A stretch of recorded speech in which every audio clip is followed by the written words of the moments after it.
This story is about the time my dad took my friend Gabe and I backpacking for a week in Idaho's Sawtooth Wilderness. We started our journey by flying 1,200 miles from our home in Dallas, Texas to Boise. Behind me is the state capital of Idaho in Boise, Idaho. The territory of Idaho became a state in 1890. Then we drove 3 hours to the little town of Stanley on the Salmon River.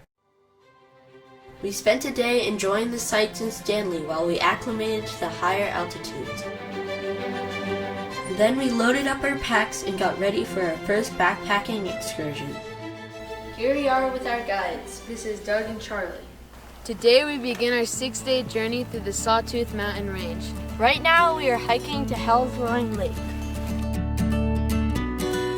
The first day took us through a forested valley with a gradual elevation gain as we followed the Hell Roaring Creek to its origin. We finally made it to Hell's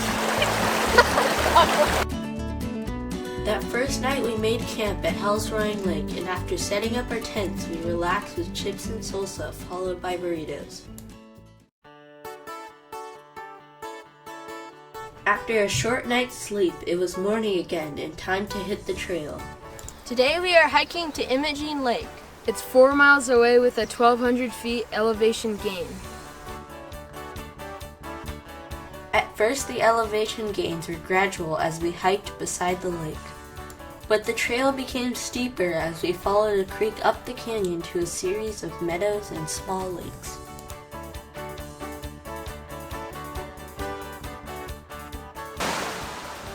As we climbed toward the timberline, the jagged peaks of the Sawtooth were increasingly visible, and the scenery was especially beautiful in this protected valley.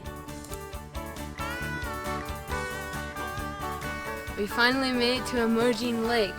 Now we have to go around the lake and to the island behind us where we're gonna camp. Imogene was a large lake, and the hike around its perimeter was longer than we expected, but it was more than worthwhile when we arrived at our secluded campground on the island. Large granite boulders deposited by the glaciers that carved the valley were evident all around the lake. Most of our island campground was protected by these granite boulders, which proved fortunate as storms came upon us throughout the night.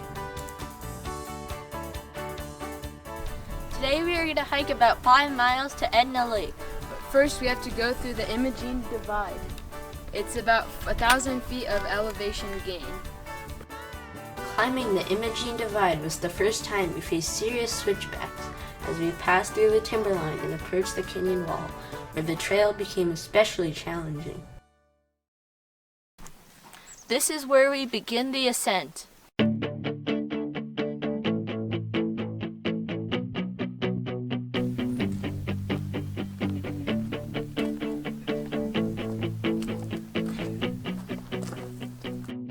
At first, the challenge seemed overwhelming, but we learned to set a goal to hike 4 or 5 switchbacks at a time and then take a rest. Eventually, we made it to the top by achieving one small goal at a time. We made it! The views from the divide were breathtaking, and we could see all the way to the White Cloud Range about 50 miles away.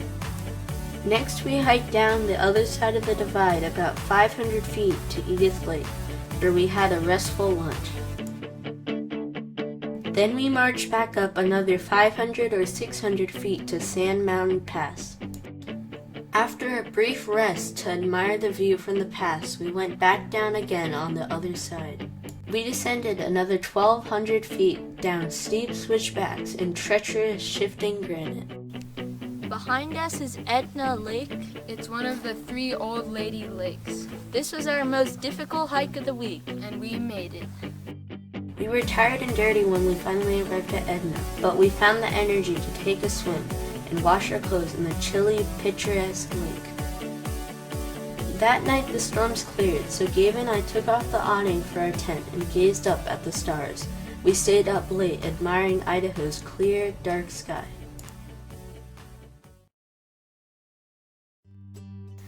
Today we go on a short 3-mile hike to Hidden Lake. We go around the lake and through the valley and up a little ways, and then we'll be there.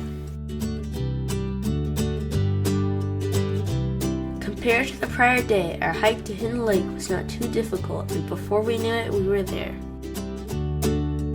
Here we are at Hidden Lake. We made it here in just under 2 hours.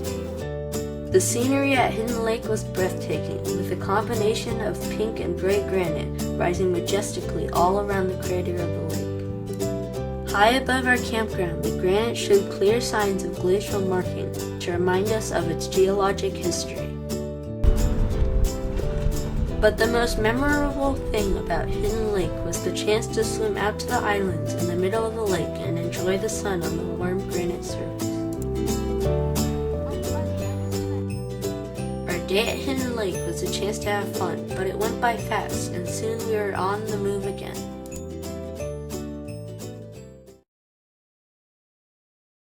Today we'll be hiking 7 miles to Flat Rock. It takes us over the Kramer Divide, which is our highest point in the hike, at over 9,500 feet. Then we'll descend 2,000 feet to Flat Rock. We knew that we were facing a challenge as we began our ascent to the Kramer Divide, but by now we were used to the switchbacks and steep climbs to higher elevations. Like with imaging, we set our goals and maintained a deliberate pace until soon we were there. We made it to the Kramer Divide. It's 9,500 feet in elevation and is the highest point in our trip.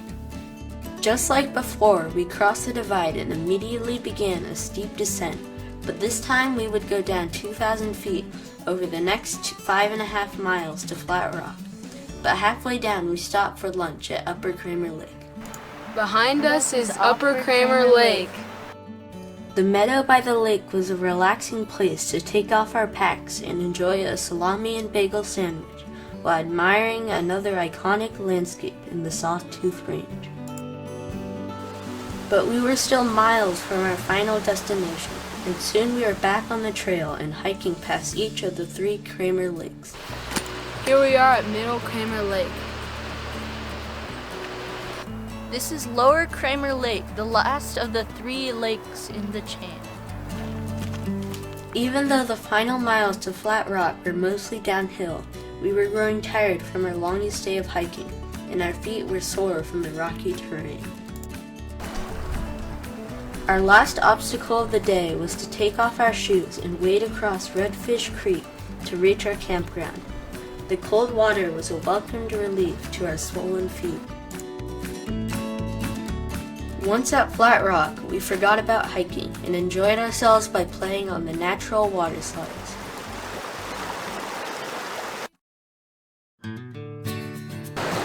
Today we're hiking 4 miles to Redfish Lake. And that will be the end of our hike.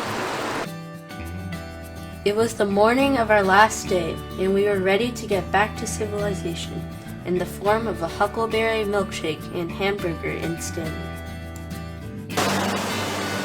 The hike through the valley was fantastic, with well-known mountain climbing peaks on either side of us, as we followed the creek down to Redfish Lake.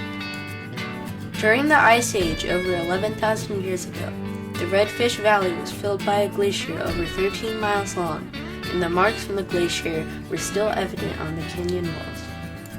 At last the lake appeared through the trees, and we felt a renewed energy as we hiked the final distance to the trailhead, where we would meet the water shuttle to begin our trip home. We finally made it to Redfish Lake. After 6 days of hiking. Soon the shuttle appeared, and we were on our way to the Redfish Lodge and lunch in Stanley.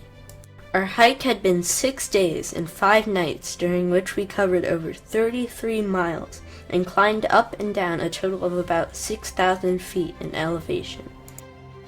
During the past week, we had marveled at the rugged features of the majestic Sawtooth Range, as we discovered isolated valleys, bubbling creeks, and crystal clear lakes. We had also discovered something inside ourselves as we hiked up and down steep divides that might have seemed impossible a week before, but now was something we knew we could do. It was our first backpacking trip, but I know it won't be the last.